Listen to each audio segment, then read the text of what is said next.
Hey, it's Brian from Drycraft Drinks, your destination for non-alcoholic beverage reviews, the best zero-proof recipes, and our very own Drycraft speakeasy. And today, I'm going to be sharing a brand new recipe with you called Smokey in the Wilderton. And you guessed it, it's based off of the Wilderton non-alcoholic spirit. And this one is their earthen variety.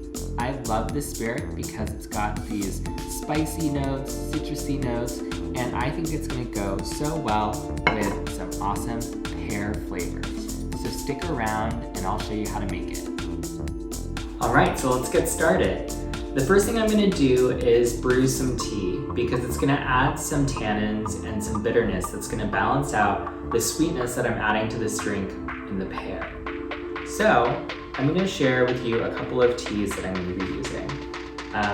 Originally for this recipe I was going to use some genmai cha, which is a Japanese tea with some roasted toasted rice in there to give it some nutty flavor, but I ran out. So instead today I'm going to be using some sencha, which is the green tea that you would normally find at your Japanese restaurant, and also some roasted barley tea, which is also going to give it that nutty, smoky flavor. So I'm going to just put these into my teapot here.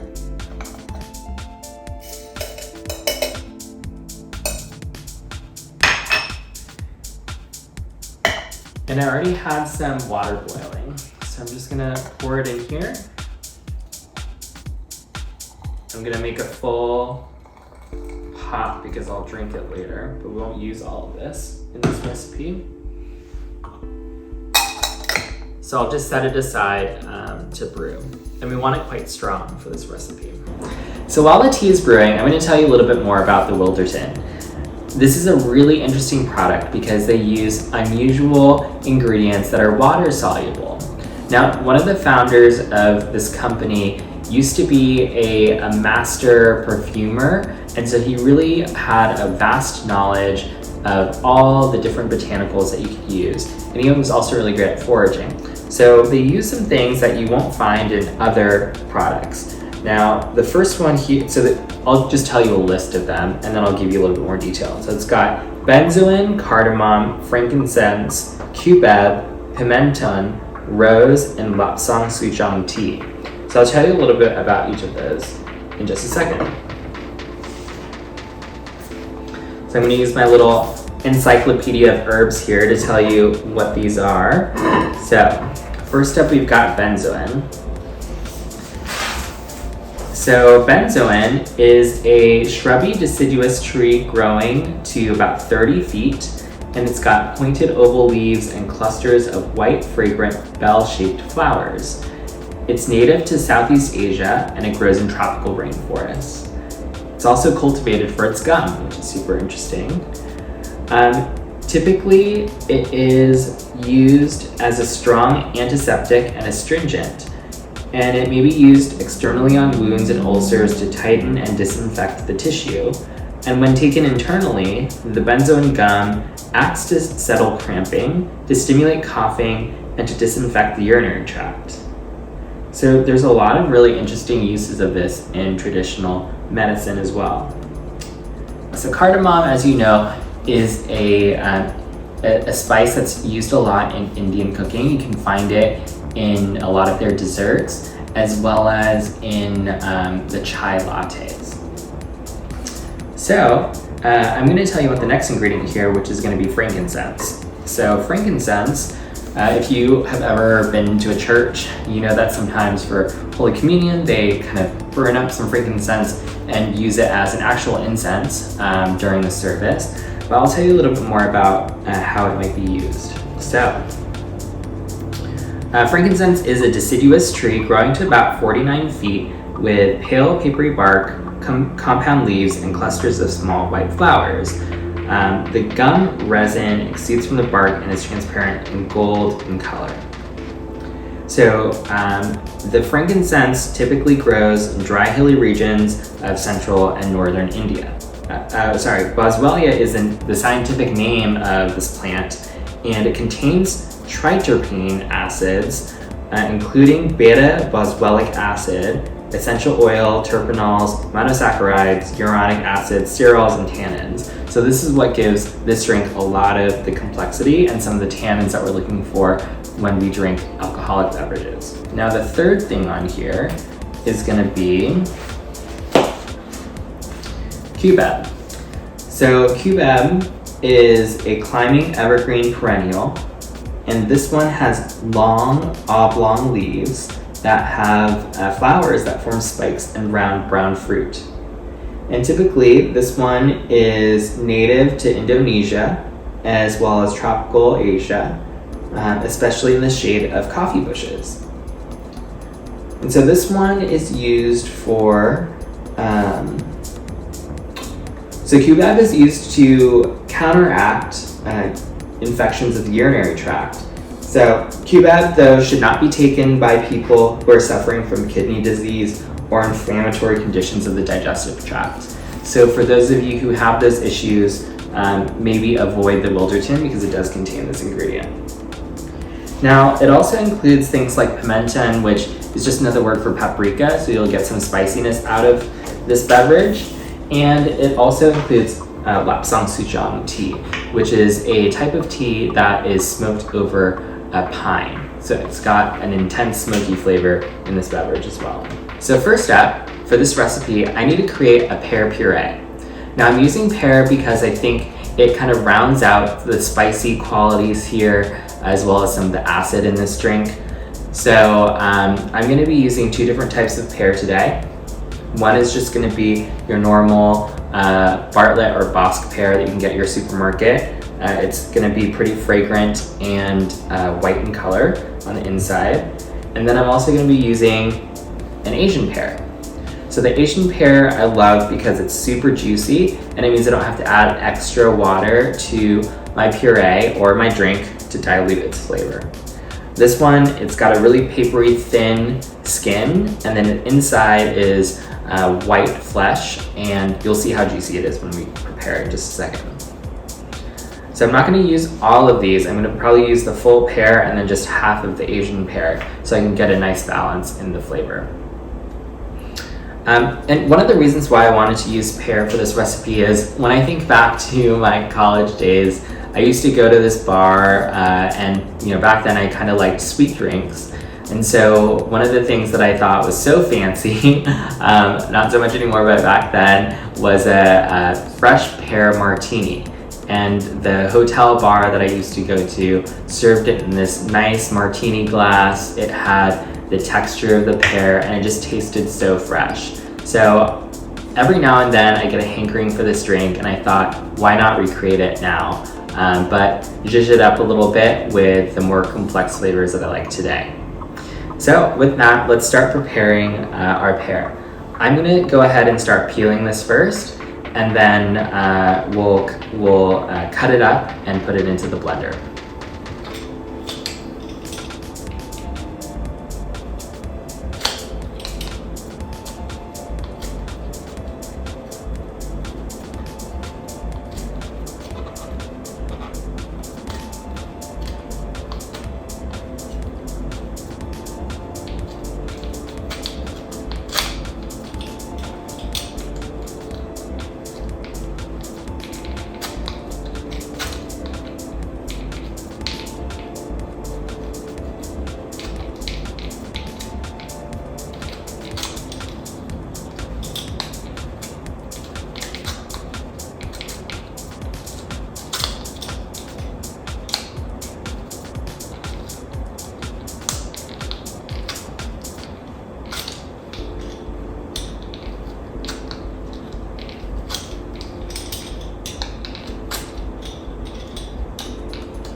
All right, one down. Now onto the next one.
Okay, so now that I've completed peeling my pears, I'm just gonna put the skins over here. Now that I've completed peeling my pears, I'm gonna start dicing them up so that we can get them into the blender. So I'm gonna be using my trusty Japanese knife here. I love this vegetable knife by Shun. It's so easy to use, and it's got this flat top, so I don't have to worry about cutting myself. This is a little bit different to cut with than your normal chef's knife though. It doesn't have as much of a curve here, so your chopping motion is a little bit more up and down than it is rocking like you would with a Western style knife. But anyway, I'm gonna start with preparing my Asian pear. So as you can see, probably when I was peeling it, it's very, very juicy. And it's got a different texture than the Western pear. It's, I would say, a little bit more airy, and it's got like a larger grain to it, which is a nice texture when you're having this drink. So I'm just gonna cut it in half, because I'm only gonna be using half today. I'll set the other part over here. And then I'm just gonna cut, to make it easy to cut, I'm just gonna cut it in half again. And what I like to do when preparing these fruit is to just come at an angle to remove the tops and the bottoms. And then I'm gonna come in at an angle here to decore it. I have to go in again because there's another seed on the side. So now we have a cord, and I'm just gonna give this a really rough chop. The blender is gonna do most of the work. And today I'll be using my trusty Vitamix. I love this blender because it has a really strong vortex, and that's because of the way that they've constructed both the blades and the container. The container is pretty narrow at the bottom, and it's actually pretty narrow overall. And it's also got these indentations on the side that help to move the food around. So when the motor starts running, it's throwing food up and then sucking it back down into the blade, so you get the smoothest consistency. You'll find that with other blenders, you might get a little bit more aeration because of the way that it blends things up. It's throwing things up into the air more instead of sucking them down, and so you'll be left with larger particles of food. But in this blender, things are gonna get really, really silky smooth, and I'll show you why. So, I'm continue prepping these, and I'll see you back when we start doing the other pair.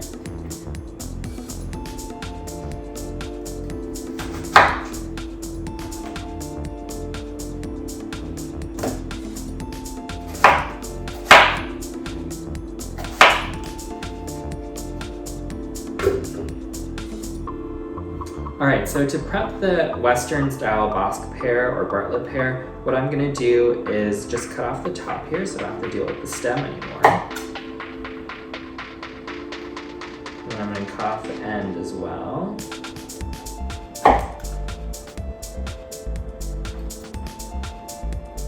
And now I have this flat bottom that I can use. So I'm going to just go straight down the middle. And like I said before, I'm going to do this entire pear. So here, I like to cut them into quarters, and then because it's smaller, I'm just going to do a little V incision to get rid of the core. There we go. And this one I'm just going to cut in half and throw it right into the blender. So I'll just show you one more time. So we're going to go in at a V here. And we're going to go on the other side and do another V, and it should just pop right out. So there's the core. All right, so just a couple quick taps, and into the blender it goes. So I'll see you back when all the pear is prepped. Oops. Runaway pear. All right.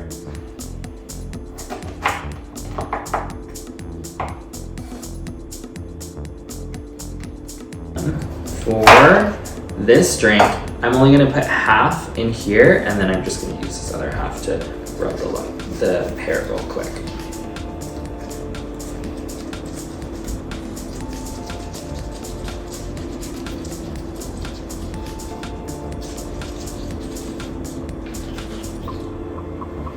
Okay, so that's now rubbed and ready to go, and then I'm just going to use the same half to put into my drink.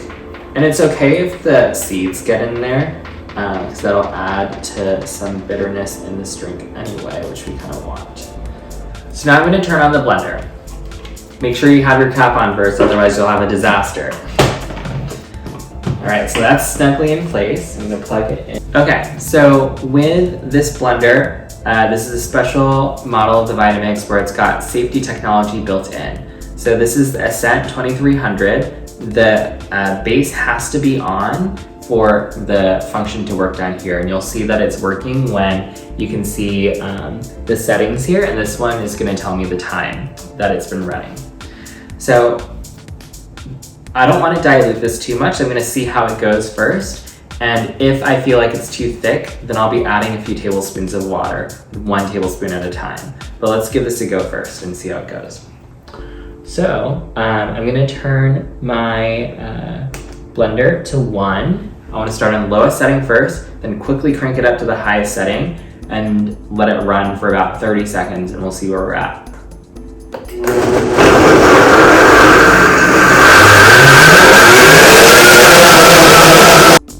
All right, so it's done blending, and from what I can see, it's got a pretty good texture to it. It got pretty liquidy, and it's still got a little body to it, which I like. So I'm going to show you how much this actually made so you can gauge for yourself. When you're making this recipe, it's very easy to scale it up. All you have to do is just make more of everything.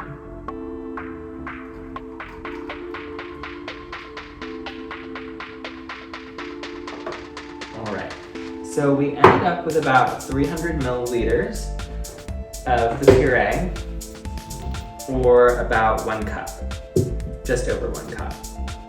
So I'm going to give it a taste too to see if it needs anything. So it's got a very beautiful floral aroma, and it's not super sweet, just got that natural sweetness from the pear, which is going to be perfect for this recipe. So let me clean this up and we'll get started with building the drink itself. Okay, so I've cleaned up my station a little bit, and we're going to get into the actual drink making. So again, we're making the Drycraft Smokey and the Wilderton. That features the Wilderton Spirit, the strong tea that we made earlier, which is a blend of the barley and sencha tea.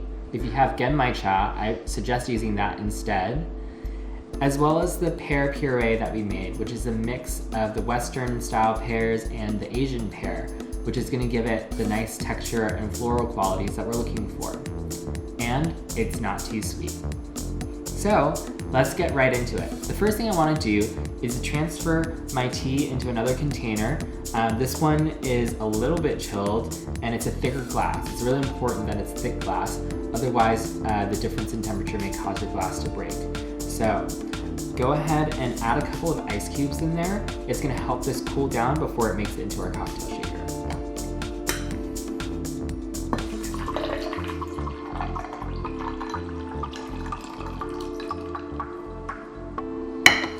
Okay, so I've also got my cocktail glass chilling already, and I filled my cocktail shaker pretty much to the brim with ice. Because again, this is a warm liquid, we want to make sure that it doesn't accidentally dilute our drink too much by melting too much ice. So a lot of ice in your shaker.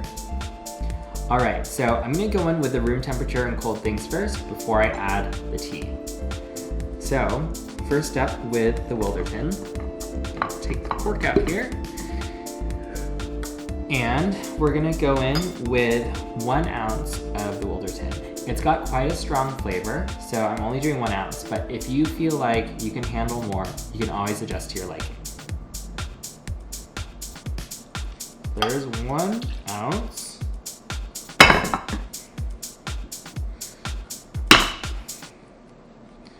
All right, so now I'm gonna go in with 2 ounces of the pear puree. It's a little bit thick, so be careful. And we want a lot of pear flavor in there, so that's why I'm doing 2 ounces.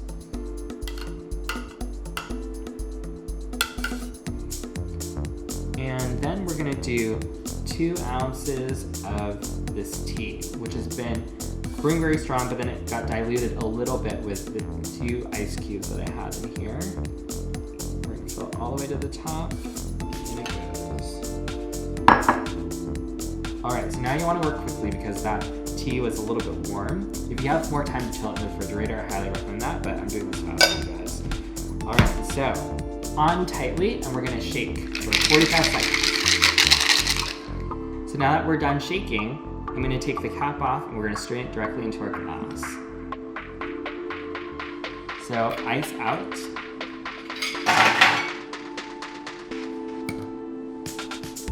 Into the glass it goes. I'm not double straining it today because I like to see that texture in there. It adds to the mouthfeel. And we're gonna garnish it with a little cocktail spear that also has the pear that I cut up earlier, just some of the scraps, as well as some of the lemon. And there you have it, our Smokey Pear in the Wilderton, featuring the Wilderton Earthen. All right, let's give it a taste. Cheers.